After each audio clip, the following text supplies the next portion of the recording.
Hello বন্ধুরা, welcome back to our channel Bong Couple on the Wheels. আজ চলে এসেছি মালয়েশিয়া সিরিজের দ্বিতীয় ভিডিও নিয়ে। আজ তোমাদের দেখিয়ে দেব আমরা কলকাতা থেকে কিভাবে পৌঁছে গেলাম কুয়ালালামপুর, কি ফ্লাইট নিয়েছিলাম, তার কত ভাড়া ছিল, কিরকম সময় লাগলো, সব ডিটেলস পেয়ে যাবে এই ভিডিওতে। কলকাতা ইন্টারন্যাশনাল এয়ারপোর্টে পৌঁছে প্রথমেই আমরা চলে গেলাম লাউঞ্জে। সেখানে একটা দারুণ ডিনার সেরে নিলাম আমরা।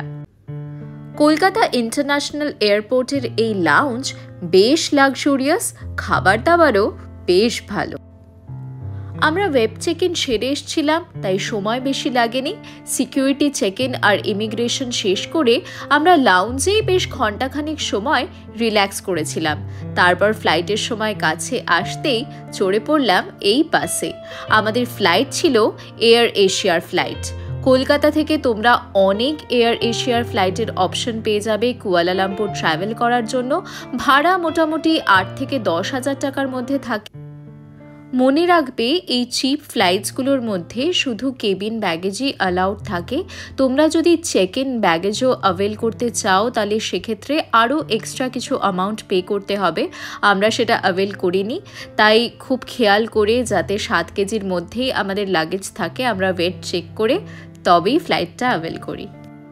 কলকাতা থেকে কুয়ালালামপুর পৌঁছতে ফ্লাইটের সময় লাগে 4 ঘন্টা মতো, আর কুয়ালালামপুরের সময় আমাদের থেকে 2.5 ঘন্টা এগিয়ে। তাই আমরা যখন ল্যান্ড করি তখন সেখানে ভোর হয়ে গেছি। এয়ার এশিয়া যেহেতু একদম চিপ ক্যারিয়ার, তাই এখানে ফুডের অপশন তো থাকেই না, এমনকি যদি পানীয় জল চাওয়া হয় তার জন্যও কিন্তু এক্সট্রা অ্যামাউন্ট চার্জ করে এরা। তাই এই ব্যাপারগুলো একটু কশাস থেকেও, আর ভীষণভাবে কশাস থেকেও মালপত্রের ওয়েটের ব্যাপারে এরা কিন্তু এই ব্যাপারে ভীষণ স্ট্রিক্ট।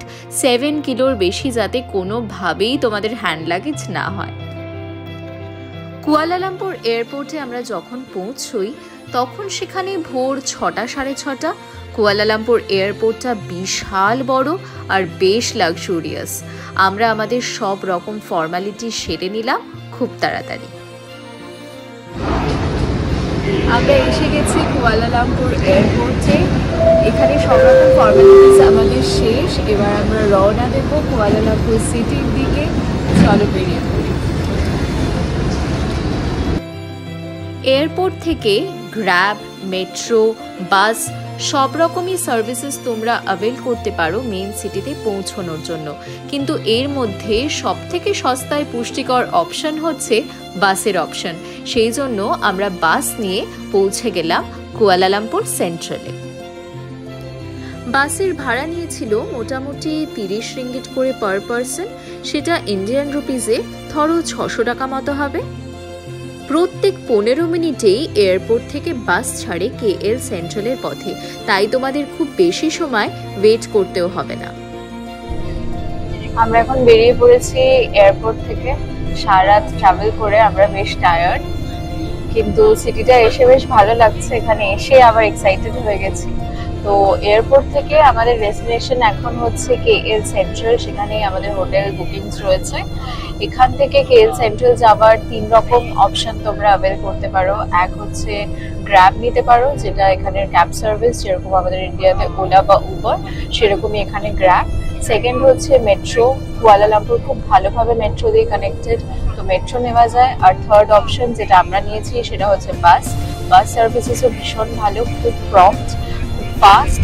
এখান থেকে এখন সময় লাগবে ঘন্টাখানেক মতো। তো আমাদের সাথে আমরা কিছু স্যান্ডউইচেস ক্যারি করছিলাম, যেহেতু খুব খিদে পেয়ে গেছে। আমরা এই খেতে খেতে রওনা দিলাম KL সেন্ট্রালের দিকে। বাসে KL সেন্ট্রাল পৌঁছতে আমাদের সময় লাগলো 1 ঘন্টা। রাস্তাঘাট ভীষণ ভালো আর ভীষণ স্মুথ। সারা রাস্তাটা আমরা ঘুমোতে ঘুমোতে কখন যে পৌঁছে গেলাম গন্তব্যে একদমই টের পাইনি। আমরা কোথায় চলে আসলাম?